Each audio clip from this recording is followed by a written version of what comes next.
Hari ini kita akan belajar bagaimana bebas dari rasa takut.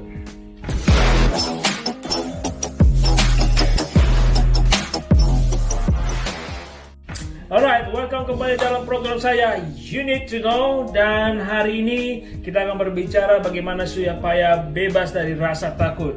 Nah teman-teman, bagi yang pertama melihat video ini dari YouTube channel saya atau melalui podcast, pastikan subscribe channel ini dan tekan tombol bel yang di sampingnya supaya teman-teman mendapatkan notifikasi setiap ada video baru dari saya, karena saya percaya setiap video saya baik melalui podcast saya teman-teman akan diberkati, dan saya berdoa teman-teman juga mengalami Tuhan. Alright, kita langsung saja hari ini. Nah hari ini seperti saya katakan tadi di awal bahwa kita akan belajar bagaimana supaya lepas dari rasa takut, khususnya pada saat ini waktu video ini direkam.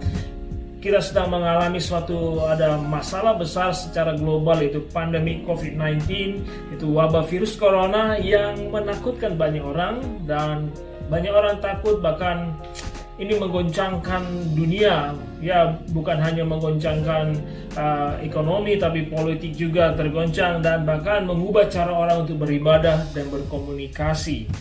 Ya, tapi jangan takut karena Tuhan masih pegang kendali, dan hari ini kita mau belajar dari firman Tuhan. Oke, nah hari ini kita belajar berdasarkan firman Tuhan, karena basic dari program ini adalah Bible Study. So hari ini teman-teman kita akan belajar berdasarkan Bible Study yang sudah saya lakukan. Bahkan sebelum ini saya sudah juga melakukan online Bible Study, baik secara live streaming dari Instagram dan juga melalui Zoom Cloud Meeting. But hari ini saya mau kasih kesimpulan semua, so saudara teman-teman pasti akan diberkati.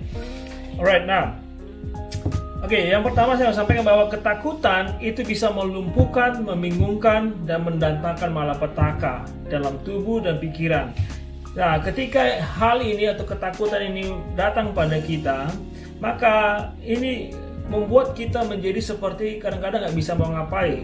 Kita bingung, apalagi kalau kita tidak tahu apa yang sedang terjadi, kita tidak memiliki solusi. Nah, membuat kita seperti kadang-kadang stres, tertekan, dan tidak ada harapan. Tapi hari ini kita belajar bagaimana kita supaya memiliki harapan. Nah hari ini kita akan melihat dari suatu kejadian di Alkitab, di mana murid-murid Yesus juga mengalami ketakutan, dan kita melihat, saya lanjutkan. Dan dalam cerita yang kita akan bahas nanti ini adalah dari Injil Markus dan juga kita lihat Yohanes. Dan kalau kita melihat Alkitab, dalam cerita ini murid-murid Yesus itu sudah bersama dengan Yesus sekitar 2 tahun. Dan kejadian ini adalah di akhir tahun kedua mereka bersama-sama dengan Yesus, dan kita melihat apa yang terjadi pada mereka. Nah, ini akan kita ambil dari Markus 4 ayat 35 sampai 41. Jadi teman-teman bisa skip dulu video ini, ambil Alkitabnya, karena kita akan sedikit belajar Alkitab. Karena kalau tidak bersama dengan Alkitab, nah ini akan tidak akan begitu berdampak. Jadi saya sarankan skip dulu videonya, ambil kitabnya, dan juga pulpen. Pastikan ada pulpen, ada tulis supaya menulis, mencatat. Karena kalau kita mencatat paling tidak 30-40% lengket dalam pikiran kita, dalam ingatan kita. Alright. Oke, mari kita buka dalam Markus 4 ayat 35 sampai 41. Jadi seperti saya katakan tadi bahwa dalam Injil Markus ini, dalam perikop ini murid-murid Yesus itu sudah 2 tahun bersama dengan Yesus. Ya pastinya mereka sudah melihat banyak mukjizat. Yesus malah menyembuhkan orang sakit, Yesus menyembuhkan bukan menyembuhkan orang mati, membangkitkan orang mati, dan banyak mukjizat yang terjadi ketika mereka bersama-sama dengan Yesus.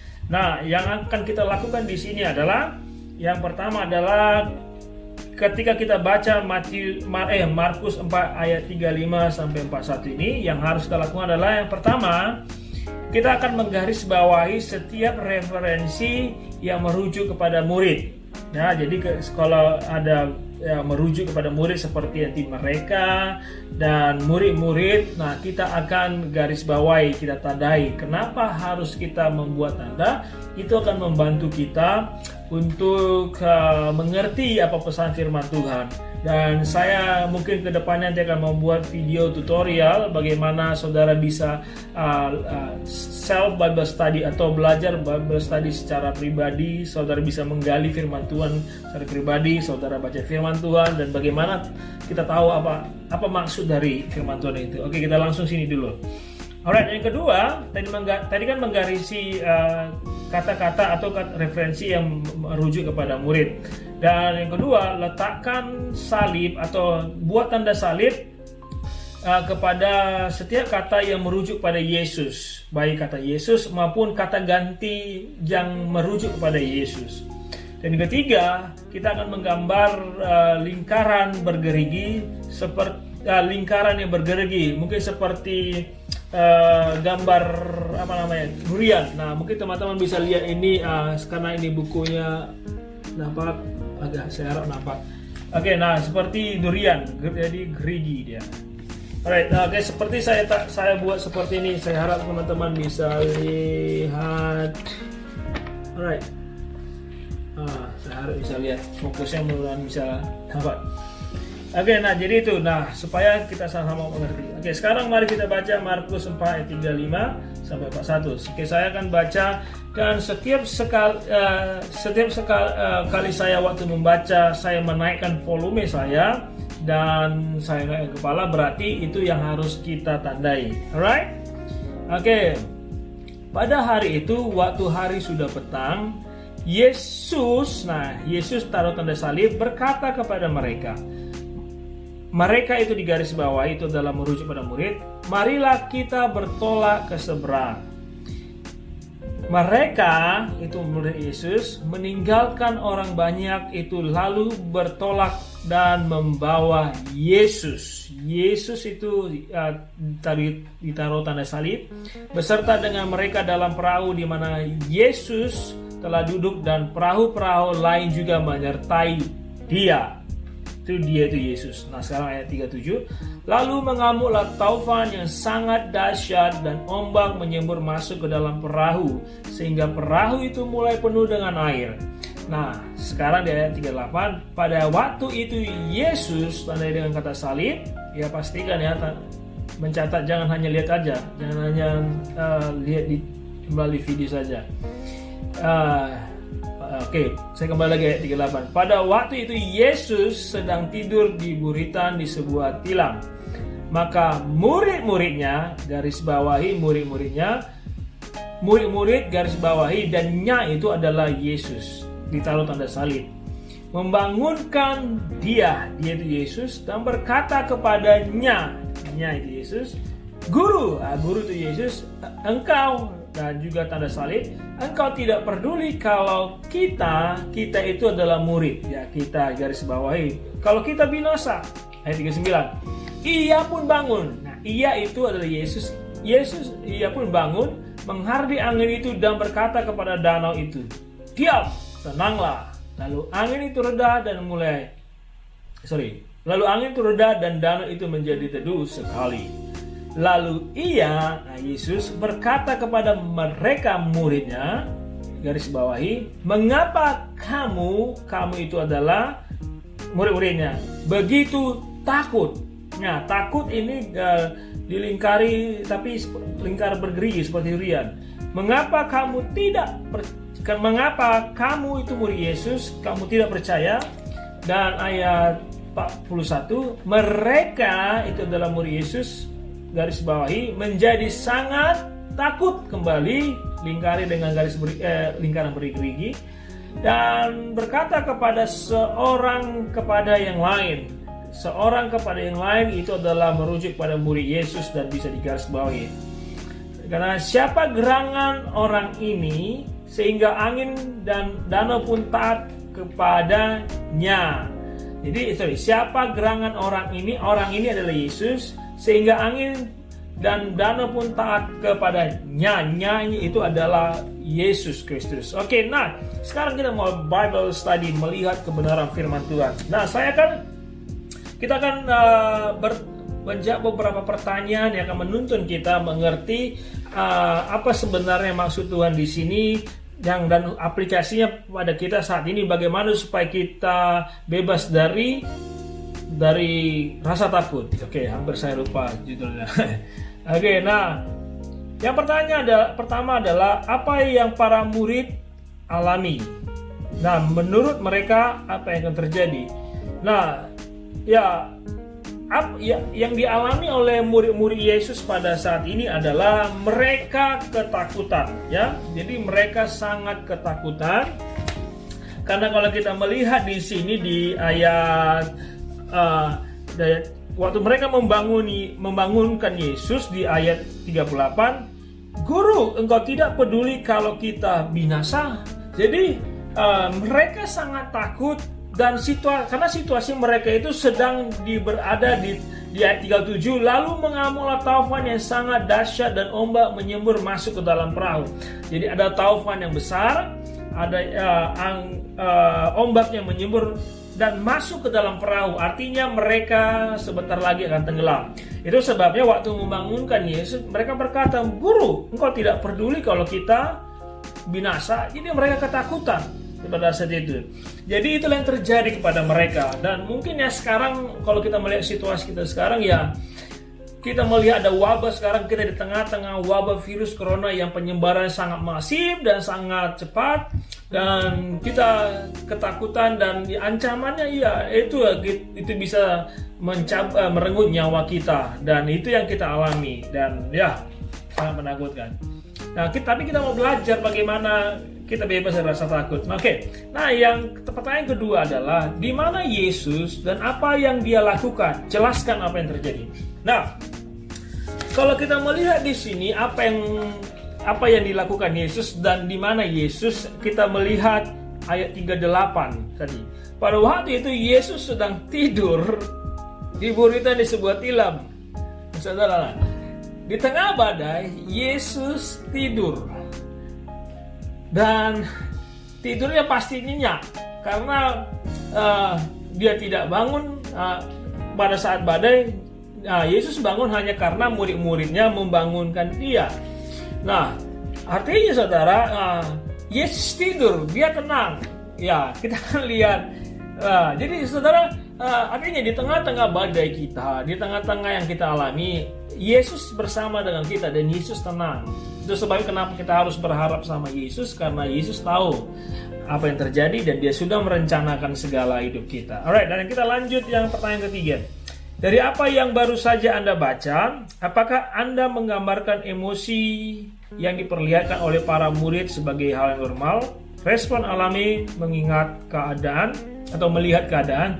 Jelaskan jawabanmu. Nah, teman-teman, saya kasih dalam nama Yesus. Nah, artinya gini, respon murid-murid itu mereka takut, ya itu hal yang wajar, itu hal yang manusiawi. Dan ya sebenarnya ya kalau sekedar kita takut, khawatir, kita artinya kalau ya berdasarkan ini ya wajar dan bukan sesuatu yang memalukan yang namanya di tengah badai. Tapi kita mau melihat bagaimana sebenarnya kita bisa keluar dari rasa takut itu. Nah, jadi ya apa yang mereka alami itu wajar ya. Mungkin kita ya sekarang saat ini kita sedang berada dalam masa tengah wabah virus corona, ya kita takut. Saya pribadi ya hamba Tuhan ya takut, saya takut anak saya kena, keluarga saya kena, ya itu ya sebenarnya hal-hal yang menakutkan, wajar. Tapi justru kita mau belajar hari ini dan nanti sampai video berikutnya kita akan belajar bagaimana Daud mengatasi rasa takutnya. Tapi kita hari ini belajar di sini dulu. Alright. Nah, pertanyaan berikutnya, apa yang Yesus katakan ketika dia bertanya kepada murid?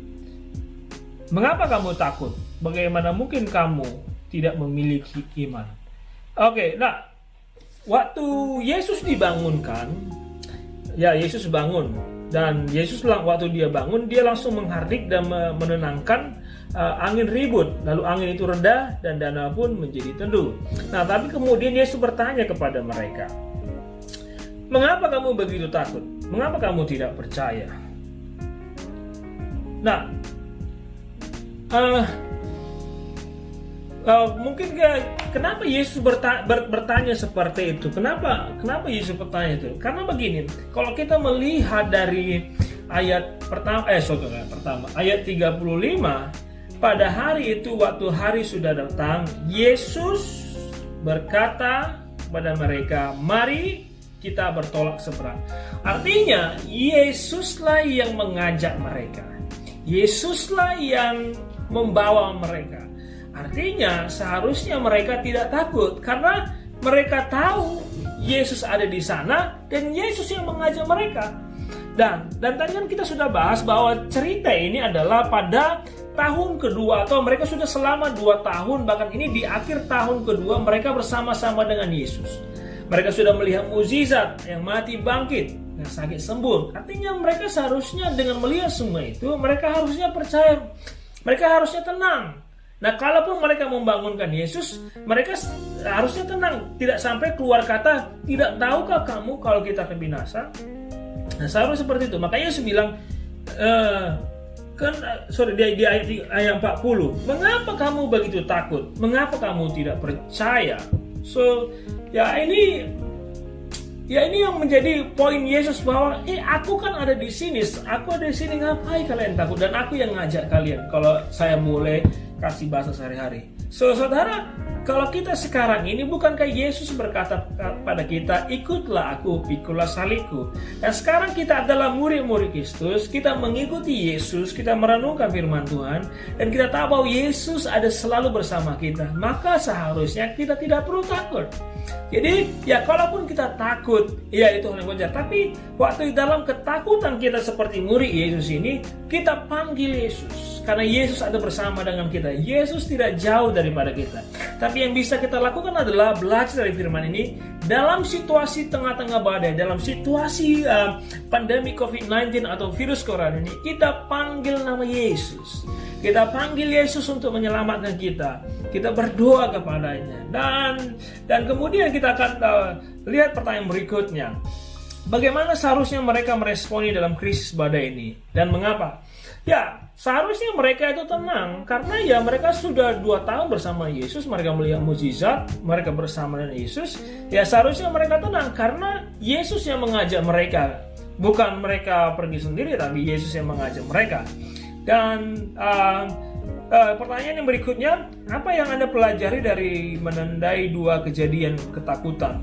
Atau dengan kata lain, mengapa para murid-murid menjadi sangat takut dalam ayat 41? Nah, kalau kita melihat sini di ayat 40 dan 41 itu ada 2 kata takut disebut. Tapi di ayat 40, mereka takut itu karena melihat badai. Alright? Jadi mereka takut karena ada badai di situ. Tapi di ayat 41, mereka menjadi sangat takut. Artinya mereka lebih takut lagi karena Yesus menyembuhkan. Yesus menenangkan badai. Dan mereka menjadi lebih takut lagi. Nah, sekarang kita melihat di sini artinya murid-murid itu bahwa mereka mulai mereka menjadi sangat takut dan berkata pada seorang lain, siapa gerangan orang ini sehingga angin dan danau pun taat kepadanya. Nah, artinya begini teman-teman. Nah, boleh kita takut dengan rasa takut itu muncul dalam hidup kita. Boleh kita, itu hal yang wajar. Tapi kita harus lebih takut, menjadi lebih sangat takut dengan Tuhan. Kita takut akan Tuhan.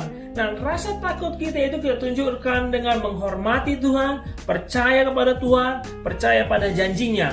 Itu sebabnya kenapa kita harus, dan saya selalu mendorong, harus merenungkan firman Tuhan, disiplin membaca firman Tuhan dan melakukannya. Karena dengan itu iman kita bangkit, kita percaya kepada Tuhan, kita tahu siapa Tuhan kita, dan sehingga kita lebih takut, lebih percaya, lebih menyerahkan diri kepada Tuhan daripada kita menyerah begitu saja terhadap masalah. Jadi dalam hal ini, di tengah-tengah situasi ini, kita harus berserah kepada Tuhan. Jangan hilang harap. tapi berserah kepada Tuhan karena Tuhan akan menolong kita. Saudara bisa lihat video saya sebelumnya yang saya berbicara dari Mazmur pasal 91 bagaimana janji Tuhan akan membebaskan kita, menghalau segala penyakit menular dari hidup kita kalau kita dengan setia mendengarkan suara perintah Tuhan, yaitu firman Tuhan, dan melakukannya. Maka Tuhan akan memberkati kita dan menghalau penyakit menular dari hidup kita. Nah, ini yang janji Tuhan. Makanya harus baca firman Tuhan. Nah, oke. Selanjutnya saya langsung pertanyaan berikutnya. Sekarang ketakutan apakah yang Anda atau orang Kristen lain hadapi? Yang sedang kita hadapi. Ya, teman-teman, saudara bisa apapun ketakutan, mungkin teman-teman memiliki ketakutan masalah ekonomi, ya sekarang ada pandemi COVID-19, virus corona. Nah, ya mungkin itu kita alami, tapi mungkin teman-teman memiliki ketakutan yang lain. Nah, silakan tulis di kolom komentar apa ketakutan saudara pada saat ini? Apa ketakutan teman-teman pada saat ini? Karena saya nanti akan mendoakan saudara. Setiap komen yang saudara tulis atau ketakutan saudara yang saya tulis dalam kolom komentar ini, saya akan doakan dan saya akan tapi saya akan follow up saudara dan mendorong saudara supaya lepas dari ketakutan. So please tulis ketakutan saudara supaya saya bisa berdoa pada saudara. Oke, nah, dan ini terakhir, dari apa yang baru saja Anda baca, yang baru kita pelajari, yang baru teman-teman lihat atau dengar dari podcast, apa tanggapan Anda yang sesuai dengan ketakutan ini? Oke, maksudnya gini, dari semua yang kita pelajari hari ini, apa tanggapan teman-teman? Artinya apa yang teman-teman harus lakukan dengan masalah sekarang COVID-19? Dan silakan kembali juga tulis di kolom komentar, karena saya juga rindu mendengarkan. Saya mau feedback dari teman-teman, apakah teman-teman sudah mendapatkan sesuatu dari video ini. So, dari semua yang kita pelajari, dengan melihat situasi ini, dengan melihat ketakutan yang Anda miliki sekarang, nah tolong tuliskan bagaimana yang harus kita lakukan, bagaimana yang harus teman-teman lakukan berdasarkan firman Tuhan ini. Apa kita harus takut pada masalah? Apakah kita harus memanggil nama Yesus? So please tulis dalam kolom komentar, karena saya rindu juga mendoakan saudara. Alright, dan saudara, teman-teman, terima kasih sudah melihat video ini. Saya percaya video ini, konten ini atau program ini memberkati teman-teman. So please share video ini, please share podcast ini kepada teman-temanmu yang mungkin mereka sedang depresi, sedang ketakutan, karena saya percaya mereka akan diberkati, mereka akan menemukan harapan kembali dalam Tuhan, karena saya percaya di dalam Tuhan selalu ada pengharapan. Saudara, saya berdoa teman-teman juga yang memiliki ketakutan akan Tuhan tolong beri kekuatan yang baru, karena kalau kita memanggil Tuhan, walaupun kita takut, ketika memanggil Tuhan seperti murid-murid Yesus, maka Tuhan akan meredakan segala persoalan dalam hidup kita. Saudara, pastikan kembali lagi subscribe channel ini dan share video ini, karena saya percaya ini akan memberkati banyak orang. God bless you.